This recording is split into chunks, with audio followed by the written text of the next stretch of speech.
Pasukan Hizbullah dari Lebanon kembali beraksi melawan pasukan Zionis. Pasukan perlawanan Islam di Lebanon tersebut membombardir markas dan alat komunikasi Israel dengan rudal mematikan.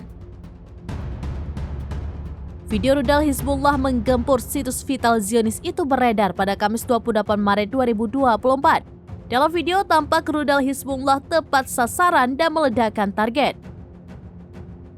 Markas dan alat komunikasi Israel itu langsung runtuh tak bersisa. Namun Hizbullah tidak membeberkan lebih lanjut terkait ada atau tidaknya korban jiwa dalam serangan itu. Hizbullah meluncurkan rentetan roket ke kota utara Kiryat Shmona pada Rabu 27 Maret. Rudal Hizbullah merespons serangan udara Israel yang mematikan di Lebanon beberapa jam sebelumnya. Beberapa roket terlihat dijatuhkan oleh sistem pertahanan udara Iron Dome. Namun setidaknya puluhan roket lainnya berhasil menghantam kota tersebut hingga menyebabkan kerusakan dan korban jiwa. Dari video yang diunggah Hizbullah, sirine peringatan Kiryat Shmona meraung-raung. Bahkan ledakan dahsyat terlihat di mana-mana akibat serangan roket Hizbullah.